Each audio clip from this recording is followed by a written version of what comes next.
¿Qué tal, mis queridos jóvenes? Bienvenidos a esta nueva entrega de su curso de Teoría y Política Económica.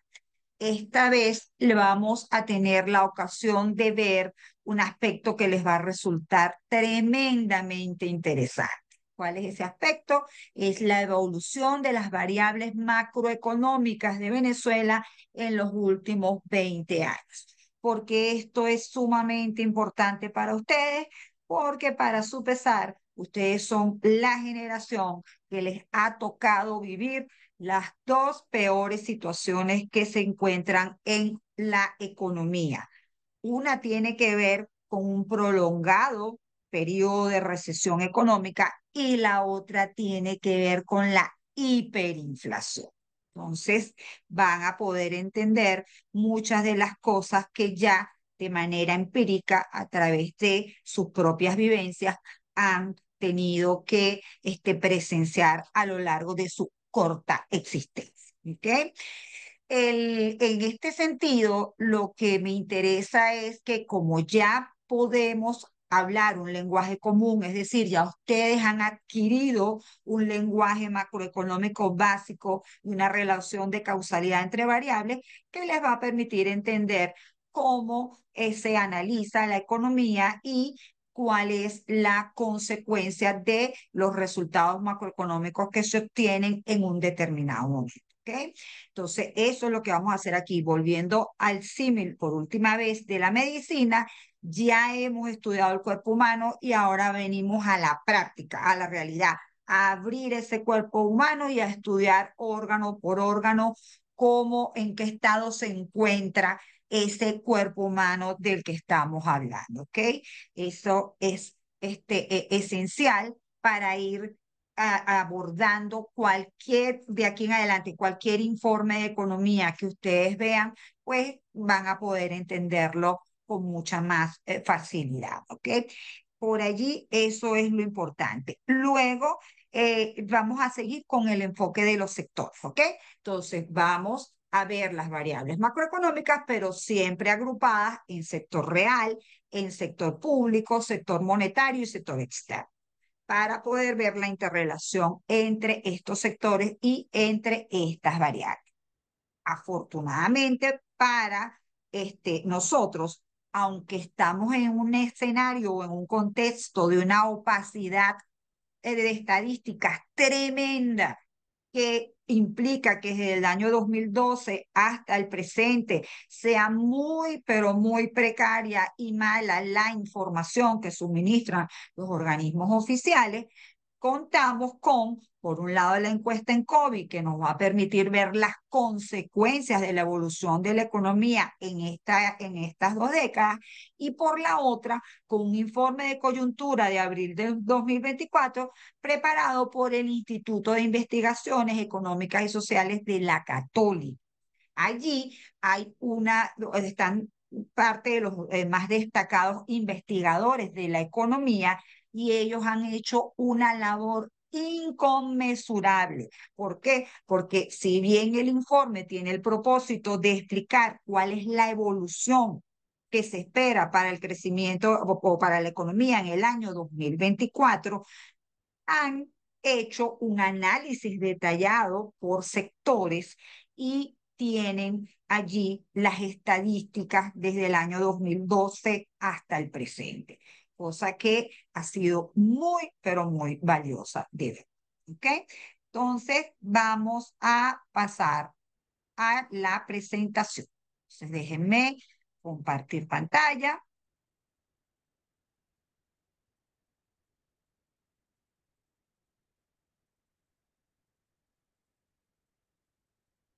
Excelente. Entonces, entremos en materia. Esta es la última sección del tema 1 de la unidad 3, que es la macroeconomía, y repito, se refiere a las estadísticas de la economía venezolana.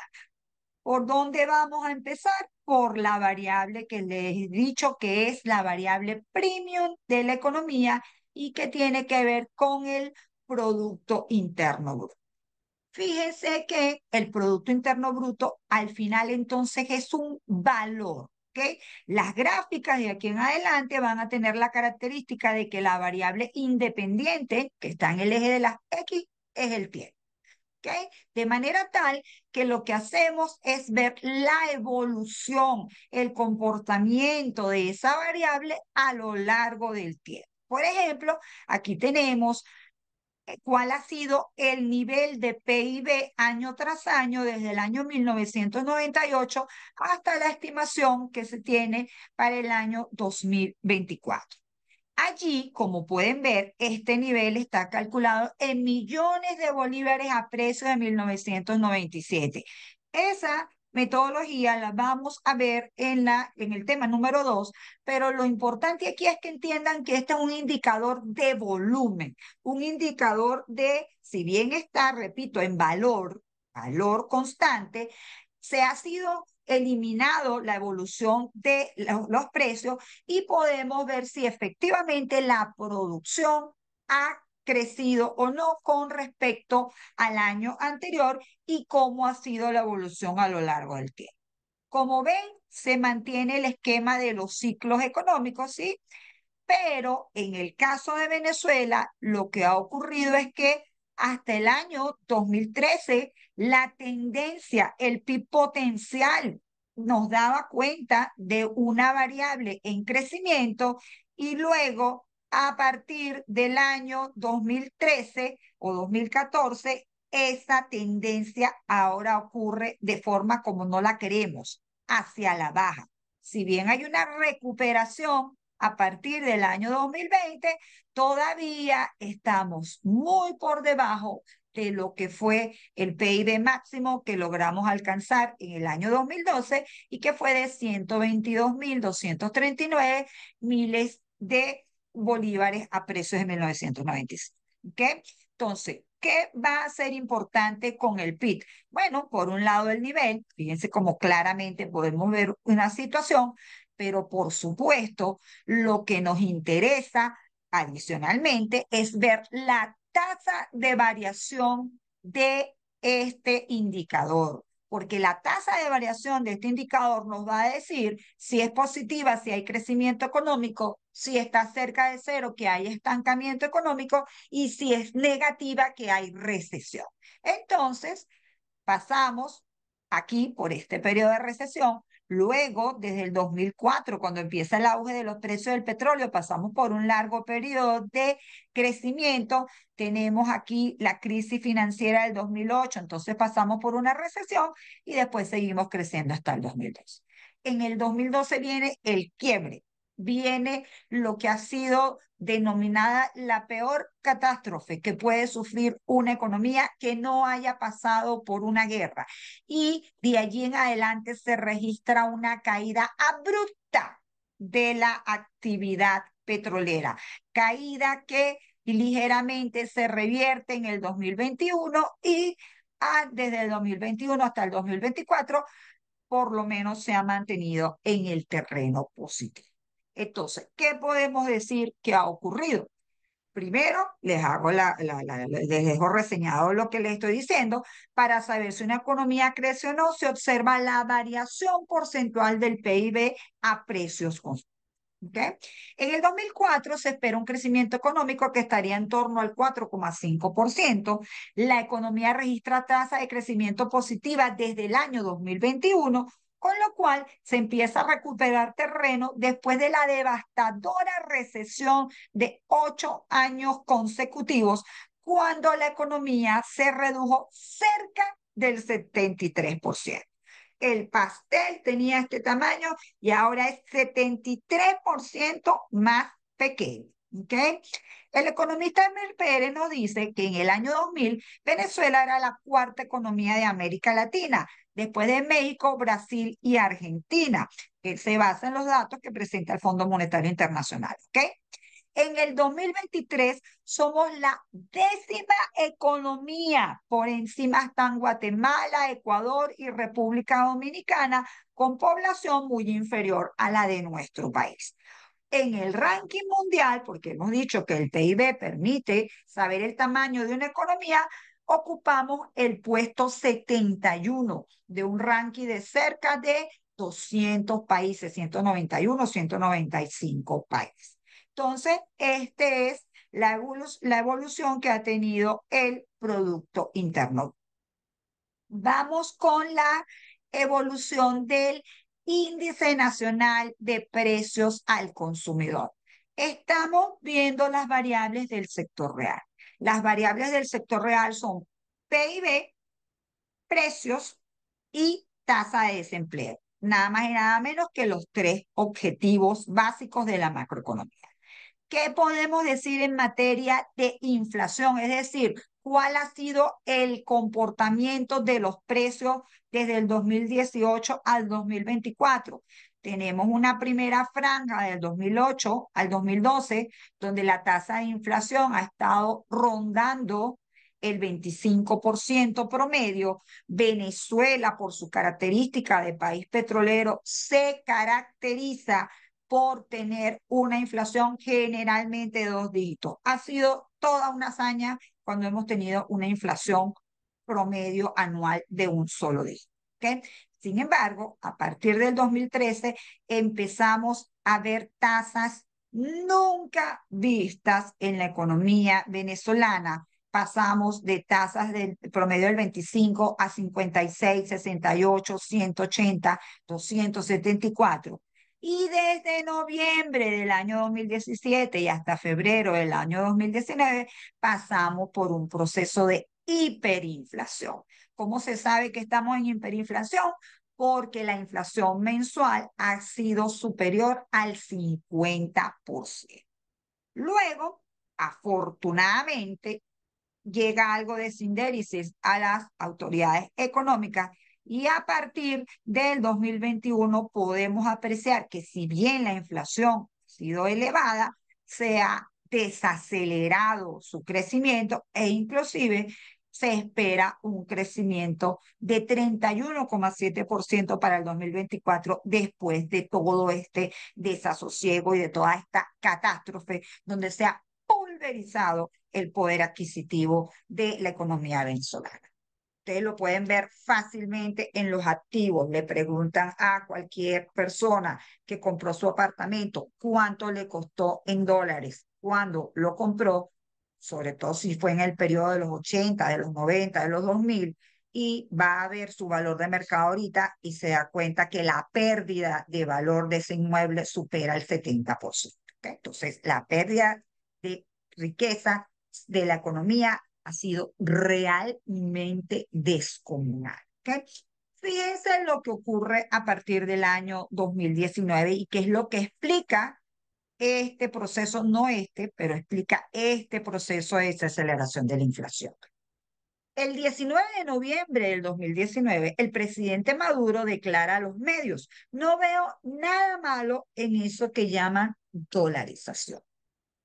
A partir de allí comienza un sistema bimonetario que se tradujo en una reducción de la inflación. Es decir, no estamos dolarizados, pero de facto circula en la economía dos monedas y obviamente el permitir el flujo del dólar en la economía venezolana generó algo de estabilidad en lo que es la presión sobre los precios. Sin embargo, fíjense que la inflación, si vemos un ranking de países de América Latina y el Caribe 2022-2023, vemos como Venezuela por mucho era el país con la mayor inflación, inclusive la mayor inflación del mundo. ¿Okay? Solo en el 2024, según nos dice el informe de coyuntura del que les hablé en la introducción de esta sesión, podría pasar que Argentina nos supere. Como saben, Argentina está pasando por un proceso de ajuste macroeconómico importante implementado por el presidente Milei y esos procesos de entrada terminan generando unos shocks inflacionarios importantes porque, claro, una economía que la tenemos acostumbrada a depender de subsidios, a depender de control de precios y de repente la liberamos, eso genera un primer impacto de crecimiento de los precios imposible de no pasar por ahí. ¿Okay? Bueno, si vemos la inflación mensual y ya nos ubicamos en el periodo 2021-2024, vemos con mucho más precisión de lo que estamos hablando. Luego de registrar tasas por encima del 50%, la última alta que está aquí es 46,6%, pero llegamos a tener tasas de 200% mensual, cuando en el mundo la tasa más elevada es 4, 5, ya 6%, un escándalo, una inflación importante en el mundo. Nosotros en un año podíamos tener 200%, pero en un mes podíamos tener tasas de 200%. Entonces, sin embargo, se ha roto, o sea, aquí hay una clara tendencia a reducir la inflación, aunque por aquí en el periodo de en torno a enero del 2023, esos meses que estuvieron antes y después, tuvimos otro brote inflacionario importante, pero desde febrero en adelante la inflación se ha reducido. Nos dice en el informe de coyuntura que la inflación ha cedido en el 2024 por una política fiscal restrictiva, una reducción del financiamiento monetario del gasto público, represión financiera y estabilidad del tipo de cambio. Ello en un contexto de poco dinamismo de la demanda agregada.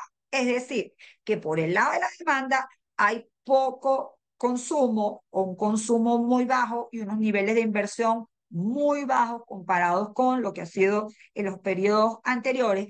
Y en el caso del sector público, que el sector público ha sido el responsable de este proceso de altísima inflación y de hiperinflación, porque ha sido el responsable porque ante la debacle de la industria petrolera y ante la imposibilidad de conseguir financiamiento tanto en el mercado interno como en el mercado internacional, lo que hicieron las autoridades del país fueron financiar un elevado déficit fiscal pidiéndole prestado al Banco Central, es decir, financiamiento monetario. El Banco Central ciertamente tiene la potestad de que puede prestarle dinero al gobierno y esto lo hace de una manera contable sin que haya un verdadero instrumento que esté respaldando ese endeudamiento, pero el costo siempre es a nivel de precios porque resulta que existe una relación muy importante entre las necesidades de dinero para poder producir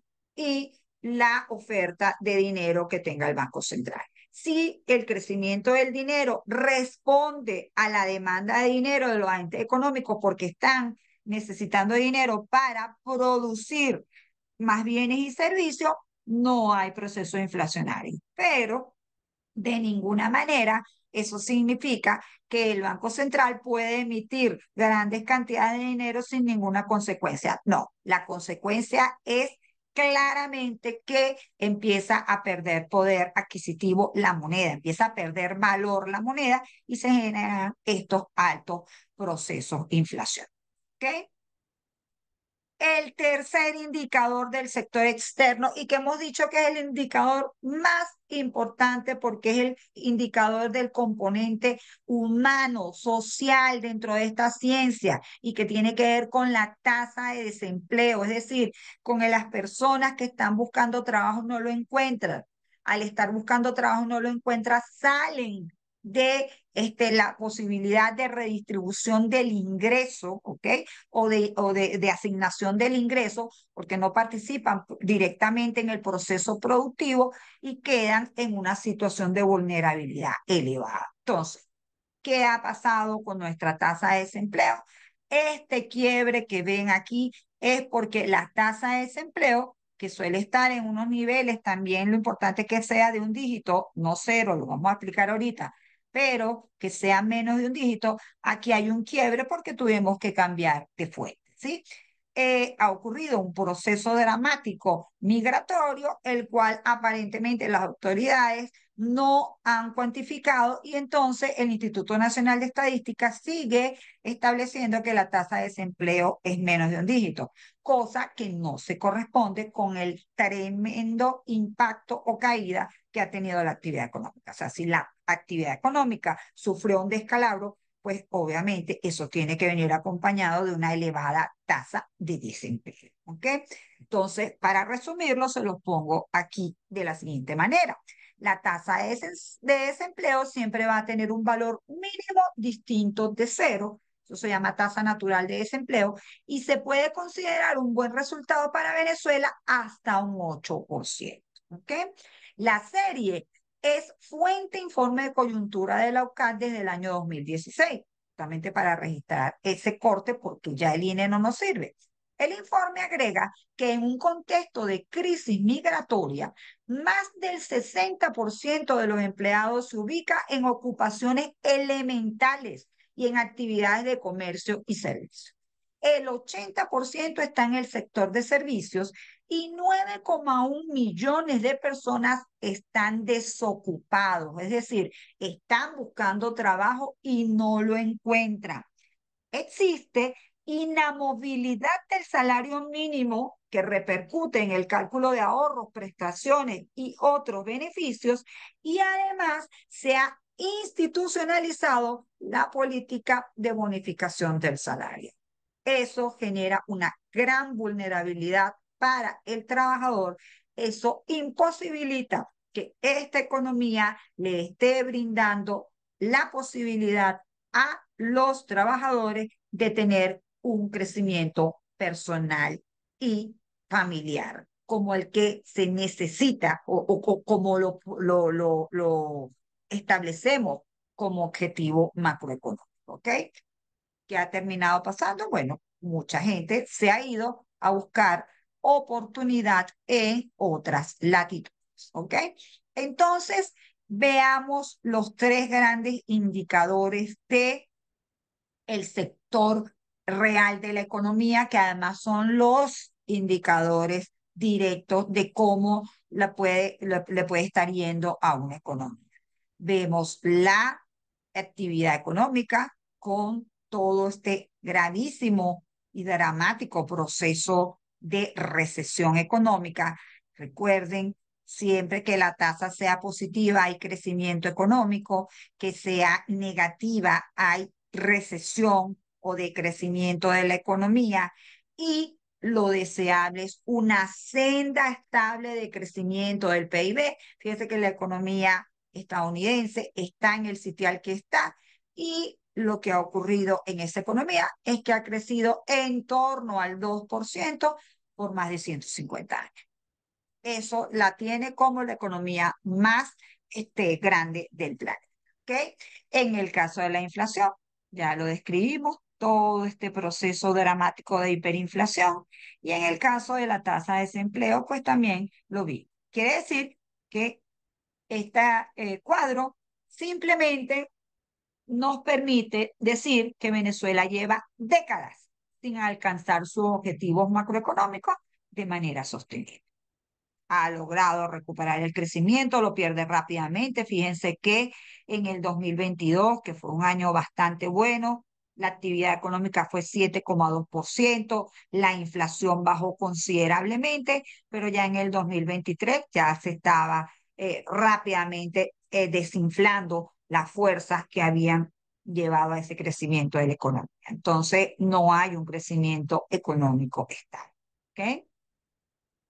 Vamos a pasar entonces a otro sector. Vamos a pasar al sector público y aquí entonces vamos a entender primero cómo son las variables que componen las finanzas públicas. Para eso no queda otro remedio que traerles un cuadro del año 2010 del sector público restringido, porque hasta allí es que existen estadísticas oficiales. Si hay un sector donde las autoridades económicas no se han preocupado por dar información, es en las finanzas públicas. Es decir, la mayor opacidad ocurre en las estadísticas del gobierno, cosa que no tiene ningún sentido porque el gobierno está allí para cumplir unas labores muy importantes de manera tal que si hay algún sector en el cual debe haber transparencia, en el cual debe haber información, es en el sector público. No hemos tenido esa suerte, sobre todo desde el año 2012 para acá. Pero bueno, volviendo entonces a lo que sí tenemos, pueden ver cómo es la estructura de las finanzas públicas. Entonces ven que por un lado están los ingresos, que esos ingresos siempre no son por actividad económica, son porque cobra tributos, ¿ok? O porque algún ingreso de capital que pueda recibir. En ese sentido, entonces, vamos a tener que el total de ingresos, los ingresos corrientes son los realmente importantes, no hay ingresos de capital. Y dentro de los ingresos tenemos la distribución en tributarios y no tributarios. Y para el año 2010, los no tributarios eran mayores que los tributarios. ¿Por qué? Porque aquí PDVSA tenía un gran peso en los tributos que se obtenía el gobierno y buena parte de esos tributos eran las ganancias que obtenía la industria petrolera, ¿ok? Y otro era el pago de, sí, básicamente la ganancia, pero también ahí había parte de ganancias cambiarias por parte del Banco Central. En el lado de los gastos, me interesa mucho que hagamos este zoom de los gastos. Fíjense que por un lado están los gastos corrientes y sueldos y salarios tiene el principal monto. Luego vienen bienes y servicios que compra el Estado. Están las transferencias a los hogares y entonces esta es cuando yo les he dicho que hablamos del gasto público, el gasto público incluye sueldos y salarios, bienes y servicios y transferencias al hogar como principales partidas. Y luego le he dicho, las transferencias a los hogares van contabilizadas en el macroequilibrio en el consumo y el gasto del gobierno está constituido por los sueldos y salarios y por los bienes y servicios. ¿Ok? De la diferencia entre los ingresos y los gastos se obtiene el resultado fiscal. Ese resultado fiscal, si los ingresos son mayores a los gastos, se llama superávit fiscal. Si los gastos son mayores a los ingresos, se llama déficit fiscal. Ajá, ¿y qué ocurre con ese resultado fiscal? Ese resultado fiscal hay que financiarlo. Y para financiarlo se recurre a financiamiento interno, bien sea pidiéndole prestado a la banca, bien sea emitiendo títulos para que sean comprados por los residentes o bien sea pidiéndole prestado al banco. ¿Ok? Luego, en el sector externo, pues también se le puede pedir prestado a los organismos multilaterales o se le puede pedir prestada a la banca. El caso es que si, por ejemplo, como ocurrió aquí en el año 2016, usted tiene un déficit fiscal, usted, que en este caso era 5,4% del PIB, usted tiene que financiar. Y en esta oportunidad el financiamiento vino interno, una buena parte, y externo, en la otra parte. Siempre van a encontrar que las cifras en la moneda de los países no dice gran cosa, por lo que una forma importante de evaluar las finanzas públicas es dividiendo cada monto entre el PIB nominal, es decir, viéndolas como porcentaje del PIB. Pues ya propiamente, como les digo, el resultado fiscal tiene un impacto macroeconómico porque eso hay que financiarlo. Y gracias al informe de coyuntura elaborado por el Instituto de Investigaciones Económicas y Sociales de la UCAP, podemos ver una cifra de déficit fiscal estimada por ellos desde el 2012 hasta el 2024. Un déficit fiscal, para que no sea un resultado dramático, tiene que estar en torno al 3% del PIB. Como ven, no es el caso de la economía venezolana. Los déficits son sumamente elevados. Fíjense que en el año 2017 fue 23 puntos del PIB y en el año 2018 fue 17 puntos del PIB. Es decir, que el financiamiento monetario fue realmente considerable, ¿ok? Luego, hubo un esfuerzo por disminuir el déficit y todavía el déficit se mantiene en una cuantía importante, ¿ok? Pero ciertamente es menos de la mitad de lo que fue en el año 2023. ¿Qué nos dice el informe? El informe nos dice que la estructura de los tributos ha cambiado bastante, ¿ok? Que el total de los tributos para el año 2014 representa el 11% del PIB, esta parte tributaria, y que la mitad de esa recaudación es por impuesto al valor agregado y le sigue el impuesto sobre la renta. O sea, hay un gran peso de la parte tributaria ahora y mucha de esa parte tributaria descansa sobre el impuesto al valor agregado. La tasa de impuesto al valor agregado es 16,6% y se lo quitan directamente a cualquier factura que nosotros generemos en nuestro día a día. La mayoría de los bienes tienen allí su alícuota descontada de impuesto al valor agregado. ¿Ok? Entonces, bueno, como ven, estamos en presencia de un sector público que por determinadas razones ha perdido la posibilidad de financiar su déficit, ha caído dramáticamente su posibilidad de generar ingresos porque destruyó la industria petrolera y entonces eso ha sido solventado, por decirlo de alguna manera, con un impuesto inflacionario, es decir, dejando que el Banco Central les financie monetariamente esta situación, lo cual ha generado la hiperinflación, que es lo que se llama un impuesto inflacionario porque terminamos siendo nosotros, con la pérdida de nuestro poder adquisitivo, los que hemos terminado pagando el déficit enorme del sector. ¿Ok? Sigamos ahora con nuestro sector monetario y básicamente vamos a trabajar solamente con el indicador de cantidad de dinero que es la liquidez monetaria. Entonces, igual les presento el indicador de liquidez monetaria. El indicador de liquidez monetaria está constituido por monedas y billetes, es decir, por esas piezas monetarias. Fíjense que en el 2003 tiene este monto de 3.451 millones de bolívares, ¿ok?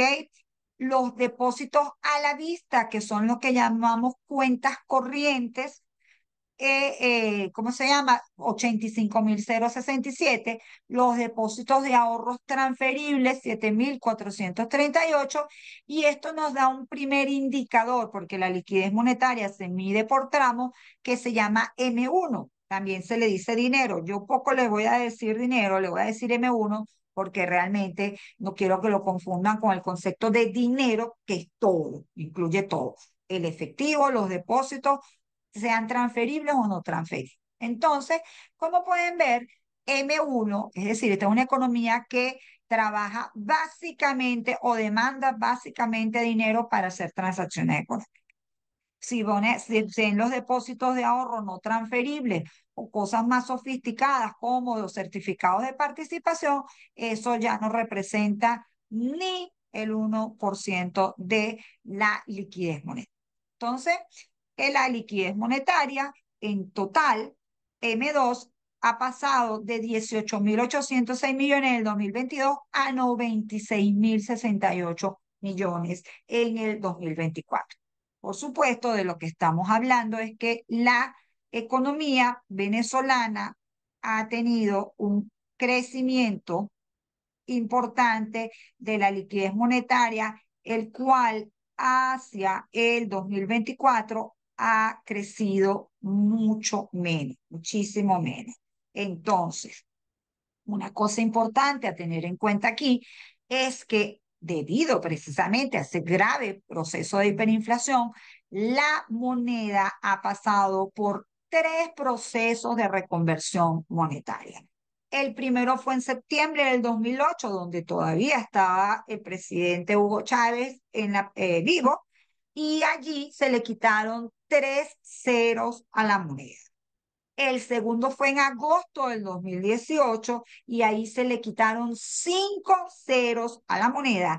Y el último fue en octubre del 2021, donde se le quitaron 6 ceros a la moneda. Es decir, el bolívar tal cual lo conocíamos hasta el año 2007, se le han tenido que quitar 14 ceros para que pueda ser operativo trabajar con esta unidad. Y así de grande, con esos 14 ceros, así de grande ha sido el proceso de destrucción del valor de ese dinero. ¿Okay? En el 2024, el financiamiento monetario del déficit fiscal se ha reducido. Fíjense que hay mucho menos crecimiento de la cantidad de dinero, contrario a lo esperado en un año electoral, por cierto. También, en presencia de este sistema bimonetario, el Estado ha perdido el señoreaje que ostenta el Banco Central, sin olvidar el encaje legal del 73% que pesa sobre los bancos y que genera la anecdótica situación donde el crédito aumenta por déficit del encaje legal. Una forma muy resumida de hablar de una situación compleja. Lo primero, nosotros tenemos que los bancos tienen como función captar dinero de los ahorristas y prestárselo a los inversionistas para que puedan generar más actividad económica. Lo hablamos y dijimos que eso se conoce como intermediación financiera. Entonces, ¿qué ocurre? Que de esos depósitos que reciben los bancos, un porcentaje tiene que quedar anclado, guardado como reservas bancarias, precisamente para que se pueda, los depositantes puedan honrar, o los bancos puedan depositar los bancos puedan honrar los movimientos de los depósitos que hagan los dueños de ese dinero, que son los ahorristas, y el otro se presta. Entonces, lo normal es que el porcentaje que quede como reservas bancarias sea 10, 12, 15%. En Venezuela, ese porcentaje es de 73%, es decir, el dinero que captan los bancos tiene que quedar congelado en sus cuentas o en las cuentas del Banco Central. ¿Y por qué se hizo eso? Es una medida draconiana que lo que quiere es evitar que los bancos presten dinero, porque muchos de esos préstamos eran para comprar divisas y entonces se generaban presiones en el mercado cambiario. Entonces, la gran solución fue, nada, no se le presta dinero a los bancos. Por supuesto, si estamos viendo una incipiente recuperación de la economía, eso necesita crédito. Y ese crédito, lo que están haciendo los bancos es que lo otorgan, es modesto, es pequeño, pero crece, y los bancos lo hacen a cuenta de tener un déficit, ¿cómo se llama? De encaje legal. Es decir, no teniendo el 100% del encaje legal, sino diciéndole al Banco Central, mira, te voy a tener menos encaje legal y yo te pago por ese dinero que debería tener en encaje legal y que no lo tengo porque lo estoy prestando. Una locura simplemente que haya una situación como esa, pero bueno, forma parte de toda esta manera heterodoxa de contener las presiones inflacionarias que se ha aplicado en Venezuela. ¿Okay?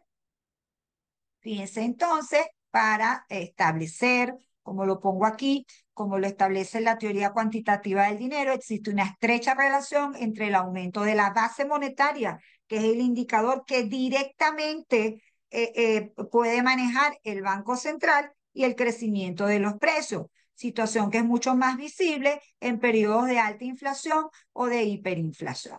Por supuesto, con estas tasas de variación tan enormes de los indicadores, pues todas las demás variables se pierden, por eso es mejor verlo en la tabla, pero sí pueden ver cómo esto, que se llama base monetaria, es la emisión de dinero primario que hace el Banco Central. Eso lo vamos a explicar mucho mejor en la unidad número 4, pero sepamos que existe un indicador que maneja directamente el Banco Central, que se llama base monetaria y que está constituido por las monedas y billetes. Recuérdense que es el Banco Central quien puede emitir dinero, y por las reservas bancarias, ¿ok? Todo ese dinero que la banca tiene, pero que tiene que dejar en cuentas del Banco Central. Entonces, ese es el indicador primario.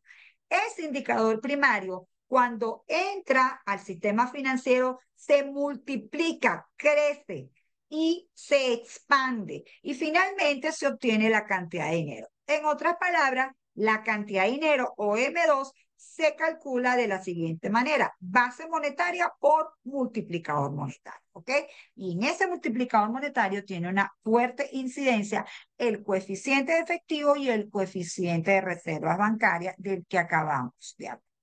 El caso es que desde el año, si ven, fíjense, cuando la base monetaria creció 55%, se expandió la cantidad de dinero más, lo ideal es que se expanda más, 61%, y la inflación fue de 20.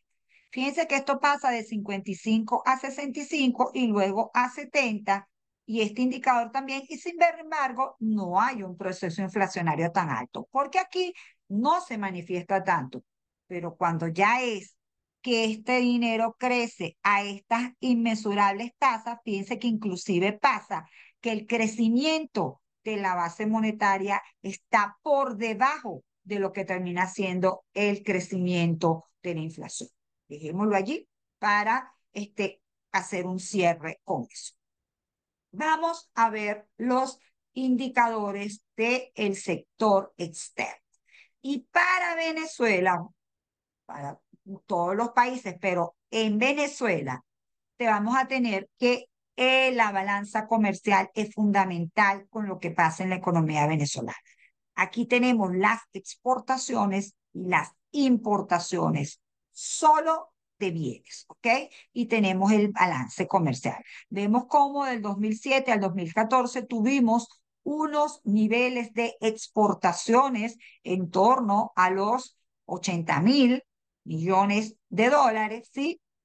Las importaciones, obviamente, si usted tiene esta entrada de divisas, pues usted puede comprar una buena parte en el exterior porque le están entrando las divisas para comprar eso.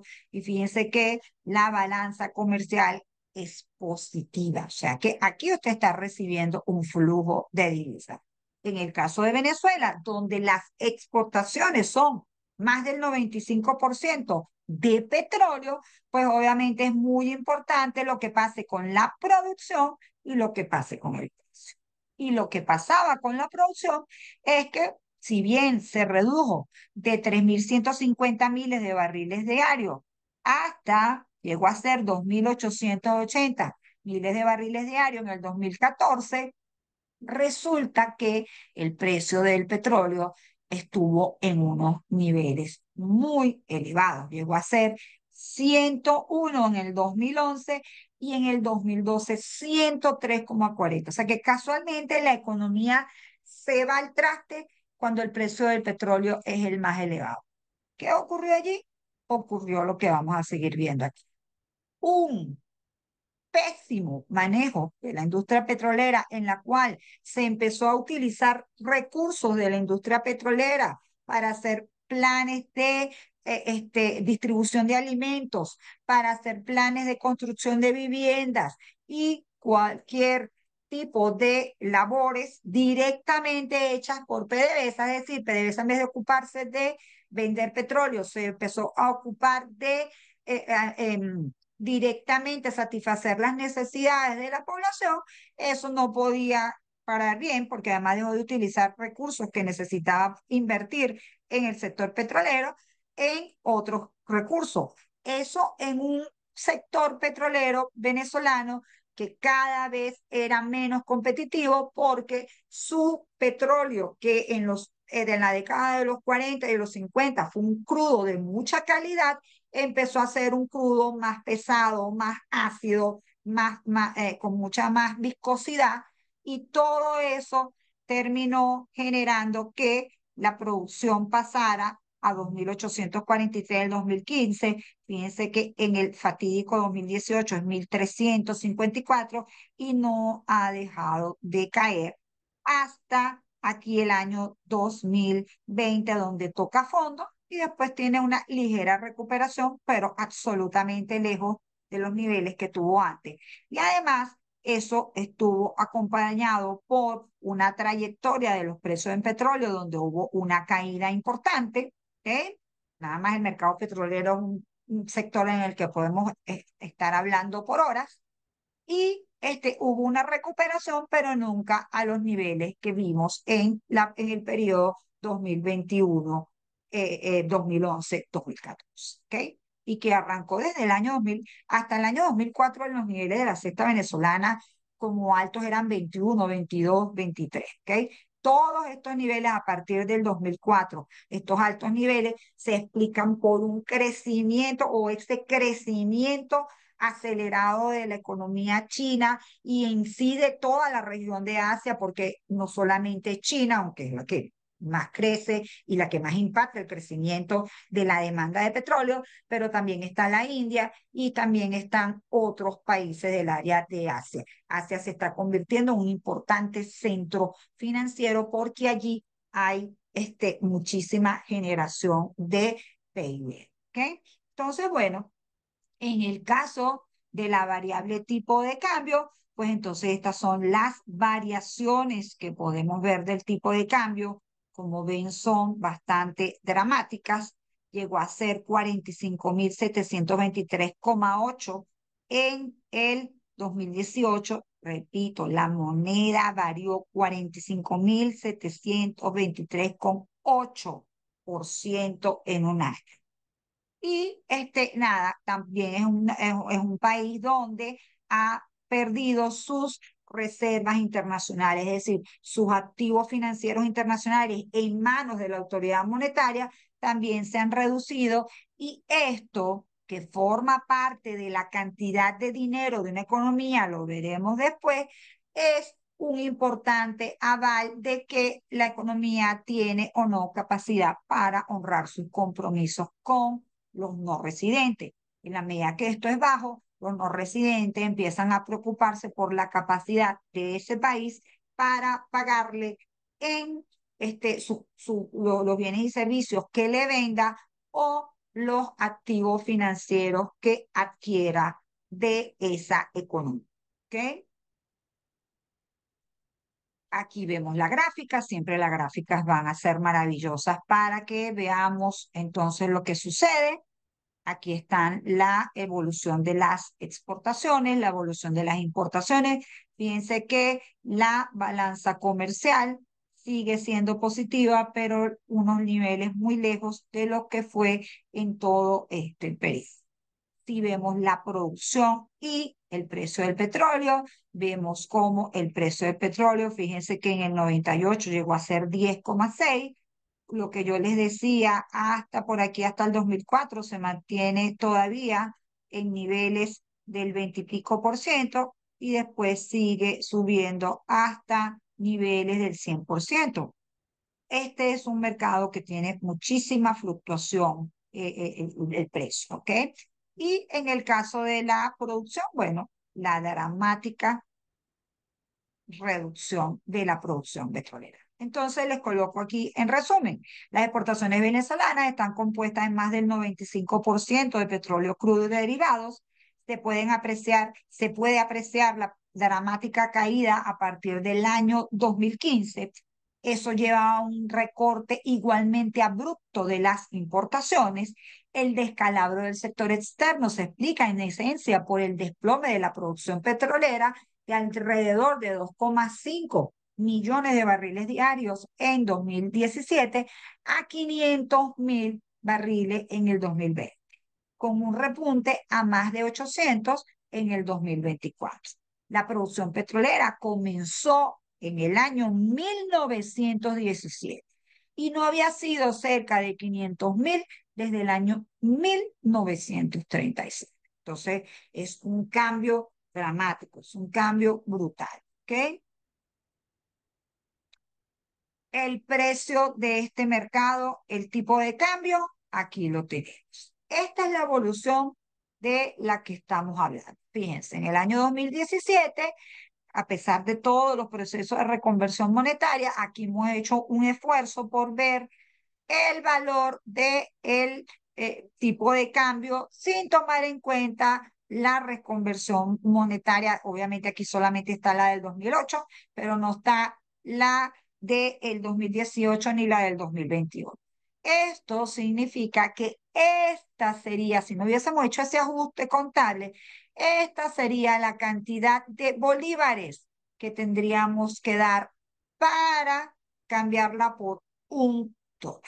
De hecho, a mí me encanta porque es que creo que es muy diciente establecer, fíjense, gracias a todas las reconversiones, usted ve ahorita, recuérdense que es Venezuela, Bolívar soberano y USD es Estados Unidos, dólares. Esa es la forma como se identifican las monedas, ¿ok? Entonces, si uno ve cuántos bolívares por dólar hay que dar hoy por hoy en Venezuela, uno diría que está en 40,03. Y bueno, uno debe, está bien, 40, claro. Viene siendo, había sido, ahorita lo vamos a ver, valores de 7, 8, ya 40, igual ahí hay un crecimiento. Pero más dramático, es decir, que si no tomamos en cuenta los tres procesos de reconversión y yo tuviera que cambiar bolívares por $1, necesitaría 4.300.000 millones de bolívares para comprar $1. ¿Ok? Simplemente allí se aprecia la magnitud de todo este desastre.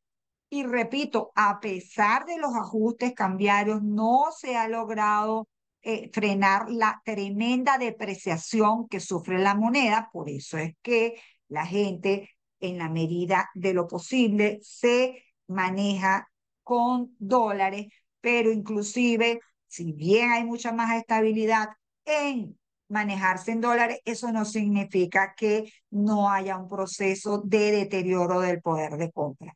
$100 del año 2018 tendrían que equivaler ahorita a $450 para poder comprar lo mismo. ¿Okay? Entonces, estos son procesos de los cuales no se salva nadie. En enero del 2022, usted podía cambiar un bolívar digital por necesita 4,82 bolívares digitales para comprar $1. En mayo del 2024 necesita 39,46. Quiere decir que luego de un 2022, que repito, después de mucho tiempo, fue un año bueno, tranquilo, relativamente estable.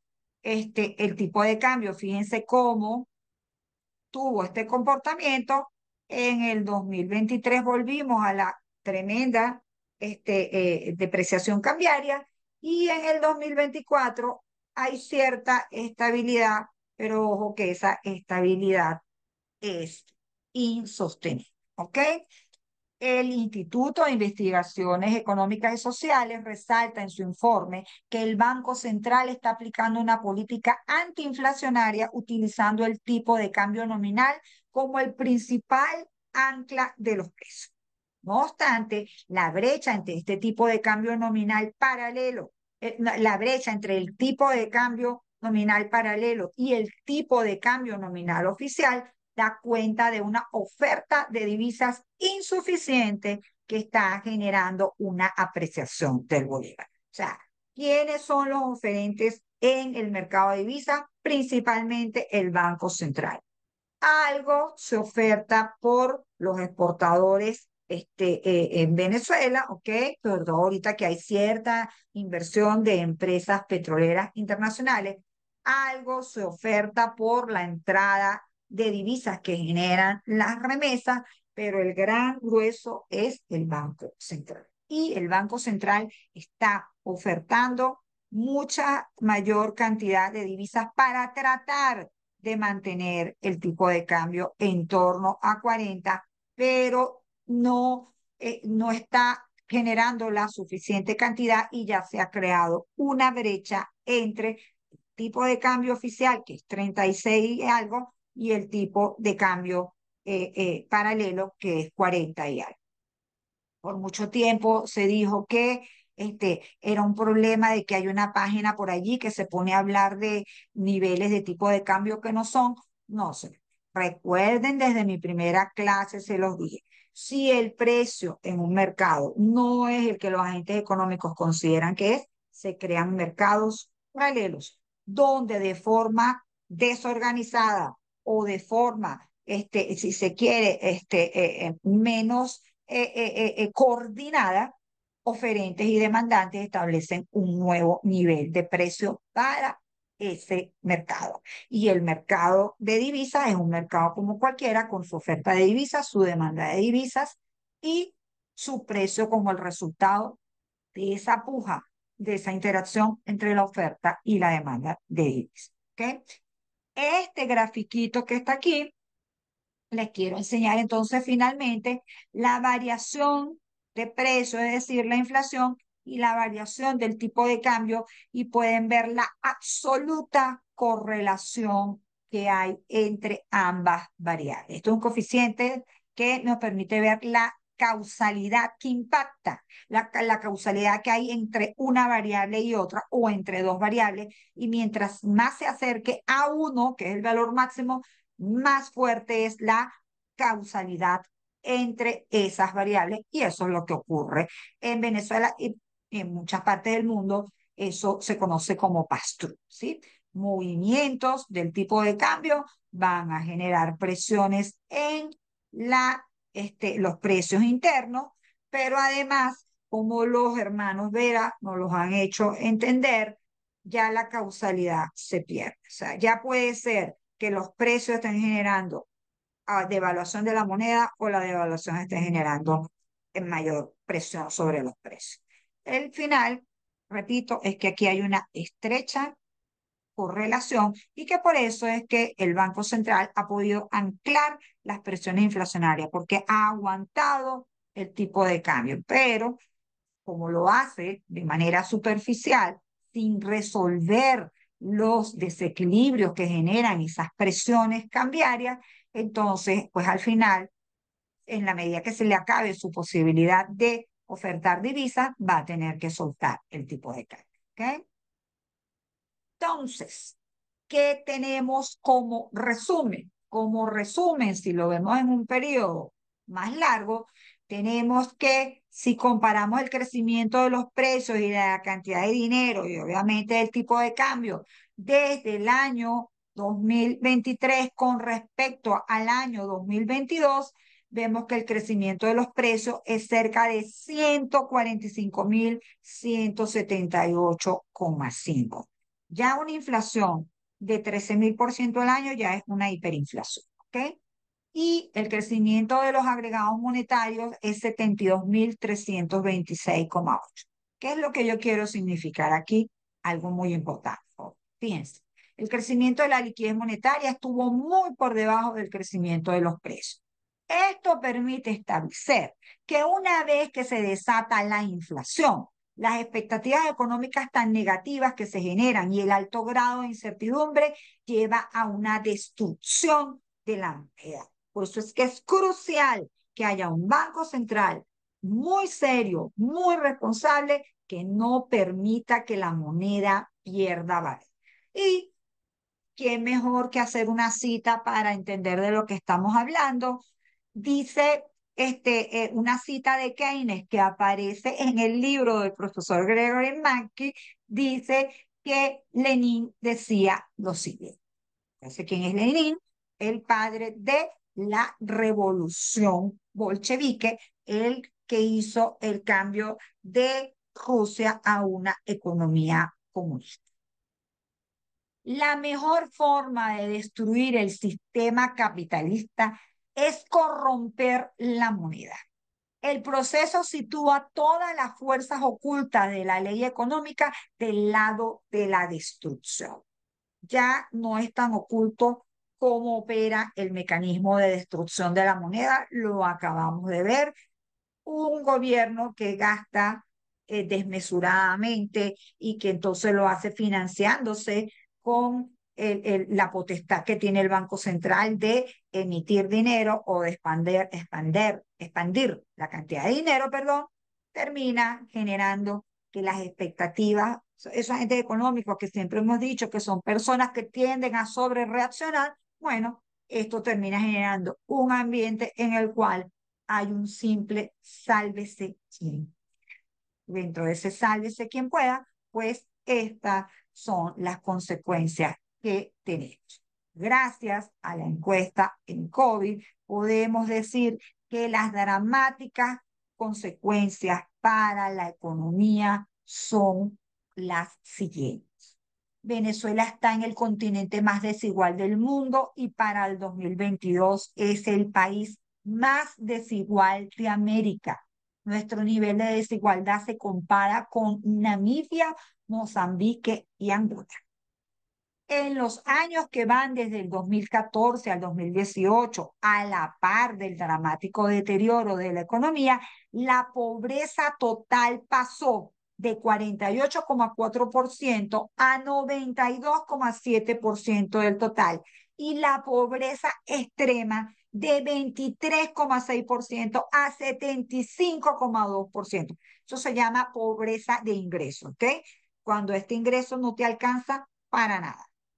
A partir del 2020, conforme mejoraba la inflación y el tipo de cambio, ambos indicadores mostraron una reducción y en 2003 la pobreza bajó de 92,7, la pobreza de ingreso a 82,8 y la pobreza extrema de 75,2% a 50,5%.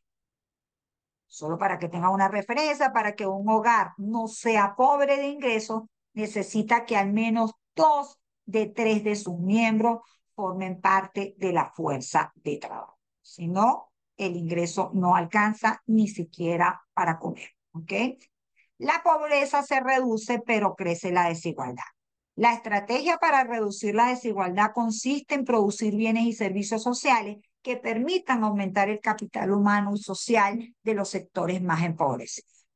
Dejarlos al mercado, la desigualdad seguirá presente. Es decir, si no hay una política en la cual usted trate de capitalizar a través del conocimiento la formación de esa población y que esa población pueda obtener un empleo que le permita tener una mayor calidad de vida, si te deja eso al mercado, la desigualdad no se rompe nunca. No existe un sector privado que como labor social se dedique a prestar servicios de salud y de educación gratuita.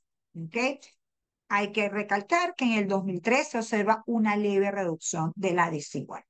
¿Okay? Eso es lo que aparece en la última encuesta en COVID. Ok. Otra consecuencia dramática y que muchos la conocen, la estructura demográfica cambió abruptamente por la pérdida de personas en edades jóvenes, lo cual modificó los índices de envejecimiento y de la carga demográfica. Perdimos las ventajas del bono demográfico que suponía contar con el mayor volumen de población en edad de trabajar que podía significar un factor de potenciación del desarrollo económico. Es decir, nuestros jóvenes en una gran mayoría en este periodo del 2012 al 2024 se han ido del país y aquí solamente quedan los extremos. Personas con avanzada edad o que ya están en sus últimos años de, ¿cómo se llama? Proceso productivo y los jóvenes que no entran al mercado laboral, jóvenes menores de 15 años. ¿Ok? La diferencia, otra característica importante que sale en la encuesta en COVID, la diferencia entre el decil más pobre y el más rico es 70 veces. El ingreso del decil más pobre es a $7,9 americanos y el más alto 553,25 dólares americanos. Casi el 40% de los hogares con mayor ingreso se encuentran ubicados en Caracas. Es decir, que estamos hablando de cifras realmente alarmantes de ingreso. Muy, poca gente tiene unos ingresos que se puedan considerar elevados en esta economía. Finalmente, una combinación de factores dan cuenta de estos resultados, los cuales tienen que ver con deterioro de la infraestructura y de los servicios básicos. Estamos hablando de energía, agua, seguridad, telecomunicaciones. El escaso acceso al crédito bancario. No hay forma de pedir un préstamo y montar un negocio y que además la macroeconomía no acabe con ese negocio. La falta de capital humano, el proceso migratorio tan terrible que ha ocurrido. El bajo nivel de ingreso real de los consumidores, no ganamos dinero. El bajo crecimiento de la producción petrolera, ya vimos la debacle de la actividad petrolera, así como los efectos de algunas sanciones. Se admite que, sobre todo en el último periodo, las sanciones han tendido a empeorar. Ok, entonces esa es la panorámica de lo que ha ocurrido con la economía venezolana y vamos a cerrar es hablando un poco de cómo es la estructura venezolana y qué ha pasado de la estructura de la economía y qué ha pasado en un periodo mucho más largo que data casi desde el comienzo de la democracia en el año 1958. Es decir, cómo eran las cosas hasta antes del 2002. ¿Sí? Ok. La economía venezolana es intensiva en capital, en la mayor parte de la era petrolera que va desde 1920 hasta 1919. Es decir, que cerca de 45.000 trabajadores, estamos hablando de 27, 28 millones de personas, ¿ok? Estamos hablando de una población activa de alrededor, el menor valor debe ser cerca de 18 millones de personas. En ese contexto, 45.000 trabajadores producen un bien que genera más del 80% del ingreso de divisas al país. ¿Ok? El Estado venezolano, actuando como el representante de la sociedad en su conjunto, administra los ingresos petroleros. Esto da un rol muy diferente al Estado al que hemos visto de eficiencia, equidad y estabilidad, y lo hace el actor principal en el proceso de producción para satisfacer las necesidades. Es una característica muy distintiva, ¿ok? El cambio fundamental es que la generación del ingreso se convierte básicamente en una generación de renta. Importante ver la diferencia. El ingreso es la entrada de dinero por la actividad que se realiza. Lo normal que sucede en las empresas. Usted hace una actividad, genera unos ingresos y con esos ingresos paga sus costos operativos y obtiene una ganancia. Eso no es lo que ocurre en el caso de la actividad petrolera. Lo que ocurre en el caso de la actividad petrolera es que la entrada de dinero es por la posesión de un producto. En este caso, el petróleo que está en el subsuelo venezolano es propiedad del Estado y lo que se hace es cobrar para que puedan extraer ese petróleo y eso genera una renta enorme para la persona que posee o para el grupo de personas que posee ese activo. ¿Ok? El Estado venezolano recibe de la industria petrolera dividendos, regalías, impuestos directos e impuestos indirectos. Todo eso conforma lo que es la renta petrolera, ¿ok? Desde que ocurre la primera irrupción del petróleo a la superficie hasta el año 1975, la producción petrolera e inversión en el sector estuvo en manos de empresas privadas de capital extranjero y el Estado recibía los ingresos por ser el propietario del recurso. A partir de 1976 ocurre la nacionalización de la industria y a partir de allí todo el proceso productivo y de inversiones queda a cargo de los trabajadores venezolanos agrupados en una sola empresa denominada Petróleos de Venezuela. Por su parte, el Estado venezolano como único accionista es el responsable de invertir para mantener y aumentar la capacidad de producción. Es decir, ahora yo no solamente a partir del 75 me encargo de cuidar que mi activo que está en el subsuelo me genere una renta, sino que además ahora soy el responsable de desarrollar la actividad petrolera. Y miren que esa es una historia sumamente interesante. ¿Ok?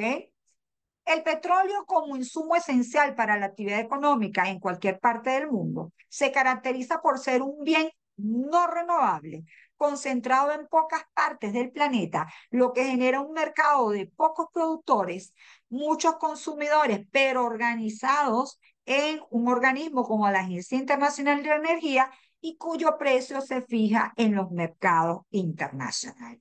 Es decir, que toda esta economía venezolana, ¿verdad? Toda nuestra hermosa economía, tiene se rige por el papel estelar que tienen los precios, ¿verdad? Para guiar las decisiones de productores perdón. Ya hemos hablado del papel estelar de los precios para guiar las decisiones de los productores y consumidores en una economía de mercado. Pues bien, el principal precio de la economía venezolana se fija en los mercados internacionales, es sumamente volátil, es decir, fluctúa en unos rangos tremendos y genera una renta considerable. Dicho de otro modo, el precio de venta es muy superior al costo de producción, o sea, muy distinto a lo que suele ser la dinámica de un mercado en cualquier economía de otro país que no sea petróleo. ¿Ok? La sociedad venezolana gira alrededor de la renta petrolera y más que enfocarse en qué producir y cómo producir, se enfoca en la fracción de la renta petrolera que puede obtener. Nos volvemos unos individuos tratando de apropiarnos de la renta petrolera que se supone que es de todos. Toda la producción no petrolera gira en torno a la renta petrolera. Hay iniciativa privada, pero la renta petrolera permite distorsionar la información de los grandes precios macroeconómicos, como son el tipo de cambio, el nivel general de precios, la tasa de interés y los salarios. Todo queda distorsionado por el rol que cumple la actividad petrolera. La economía está todo el tiempo sujeta a los vaivenes en el mercado petrolero internacional. El ingreso fiscal petrolero y el gasto público, junto con el precio de la cesta petrolera venezolana, son las variables estelares en la obtención del PIB y del ingreso nacional. Repito, lo que condiciona cómo crece la economía venezolana son, aunque todavía estemos pasando por este proceso de una industria petrolera muy, pero muy disminuida, seguimos dependiendo del ingreso petrolero, del gasto público y del precio del petróleo. ¿Ok? Lamentablemente, los recursos que genera el petróleo se han ido al exterior, es decir, ha habido fuga de capitales para la adquisición de activos externos de los residentes venezolanos. ¿Qué quiero decir? Ha entrado petróleo, lo vamos a ver ahorita, perdón, ha entrado ingreso de divisas enorme a la economía, pero luego en ese pase de manos ha quedado concentrado en pocas manos y ha ido a parar a cuentas en el resto del mundo. ¿Ok? No es que no se sembrara el petróleo, sí se sembró, pero luego los frutos fueron concentrados en pocas manos y llevados a otros destinos fuera del país. ¿Ok? Párrafo final. Todavía una industria petrolera arruinada, endeudada y obsoleta es la principal fuente de ingreso de divisas del país.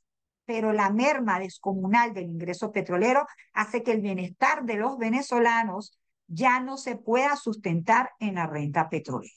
El reto para las generaciones futuras, es decir, para ustedes, es crear una estructura económica basada en la actividad privada que se rija por criterios de aumentar la productividad y la fuerza laboral. De lo contrario, seguiremos siendo un país altamente desigual en la distribución del ingreso y que genera muy pocas oportunidades a su población para el crecimiento personal y familiar.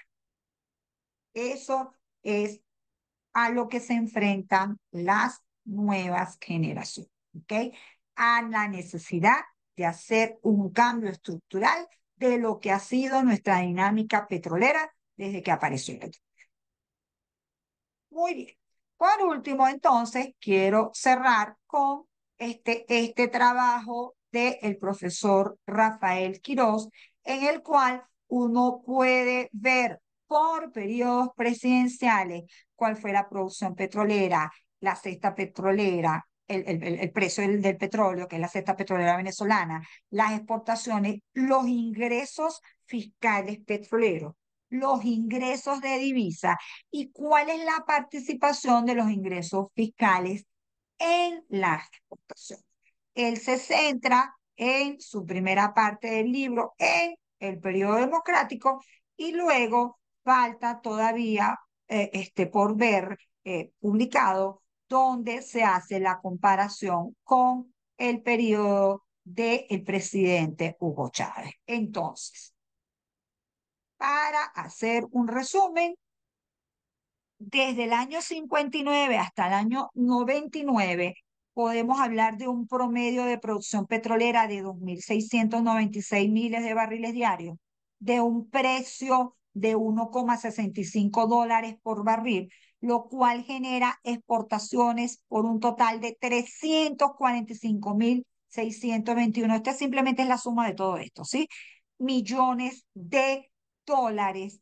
Los ingresos fiscales, fíjense que de estos 345.621, 220.350 fueron a parar a las arcas del gobierno. La entrada de divisas fue 327.000, repito, de estos 345, podemos hablar de 327.160 millones de dólares de ingresos petroleros, lo que quiere decir que el porcentaje de ingresos fiscales sobre exportaciones petroleras es 60,79. Estamos viendo un estado como, bien sea por el periodo que ocurrió hasta el año 75, donde el petróleo estuvo en manos de empresas privadas, y a partir del 75, donde estuvo en manos de PDVSA, fíjense que inclusive aumenta la recaudación, pero además también, ¿cómo se llama? Hay una diferencia en lo que tiene que ver con los precios del petróleo. ¿Okay? Entonces, todo eso genera más dinero. En el periodo de Hugo Chávez de 1999 hasta el 2022, un promedio hasta ese momento que es mayor de producción, con unos precios que son muy superiores al del todo el periodo de la democracia, genera básicamente el doble en este periodo de apenas, ¿cómo se llama? 20 años, por resumirlo, ¿sí? 12 y sí, 20 años, tenemos que se duplica, más que duplica, las exportaciones petroleras. Pero fíjense que los ingresos fiscales no son tan altos como lo fueron en este periodo, ni los ingresos de divisa. ¿Qué pasó aquí? Lo que pasó aquí es que viene un proceso de destrucción de las instituciones y el ingreso deja de canalizarse por los canales regulares. Empiezan a crearse una serie de fondos que le permiten al Ejecutivo manejar directamente los recursos que provienen de la renta petrolera. ¿Okay?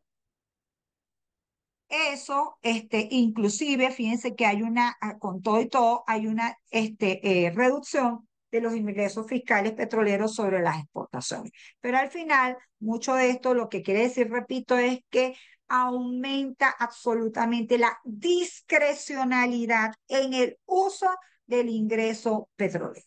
¿Por qué? Porque al Banco Central se le quita la potestad de comprarle las divisas a PDVSA, porque ahora se crean Fonden y otra serie de fondos donde directamente se deposita el ingreso petrolero y con eso se debía desarrollar toda la nueva infraestructura para el país y aumentar nuestra calidad de vida. ¿Qué terminó pasando? Pues lo que terminó pasando es que nosotros habíamos tenido un ingreso per cápita cerca de 5.000 millones. Ciertamente ese ingreso lo logramos aumentar hasta 12.000 millones y después ocurre esta caída estrepitosa del ingreso per. ¿Mm? De hecho, hay una recuperación en el año 2021, pero este todavía es un nivel inferior a que había en el año 1990. ¿A dónde se fue el ingreso que recibimos por concepto de petróleo? queda allí esa incógnita. Para que no deje de ser entendida lo dramático de lo que está ocurriendo, en 1960, donde además no habíamos nacionalizado la industria petrolera, Venezuela tenía un ingreso per cápita de $5.426 a precio constante del 2000. Estados Unidos tenía 14.134. Y luego países de nuestra región como Brasil, Chile, tenían ingresos muy inferiores a los 5.000 de nosotros. Estábamos relativamente cerca de países como Francia y como Japón y Portugal, mucho más, perdón, Portugal y México estaban por debajo de nosotros. Y ya para el año 2004, calculando todo bajo una misma metodología, trabajo que hace la doctora Adriana Riaza, vemos cómo nuestro ingreso baja a 4.575, mientras que el de Estados Unidos crece en 160%, el de Portugal 364%, el de Chile y el de Brasil 195. Fíjense cómo ahora de 1.000 pasa a 3.675, a 5.448. ¿Mm? Francia pasa a 23.000, Japón a 39.195 y nosotros lo que hacemos es reducir. Ya esta cifra no es comparable con esta que está aquí porque hay que hacer una relación a precios constantes, pero obviamente nuestra situación es un claro indicador de que, y además nuestro puesto en el mundo con el PIB per cápita es un claro indicador de que no nos hemos empobrecido brutalmente en todo este tiempo. ¿Ok? Entonces, bueno, esta es la realidad de lo que ha pasado con la economía venezolana. Repito, espero que haya sido muy interesante para ustedes poder ver la evolución de la economía venezolana a lo largo de estas décadas. Para mí ha sido un placer mostrárselos y los dejo para que descansen. Les agradezco enormemente que hayan prestado atención a esta presentación y me despido.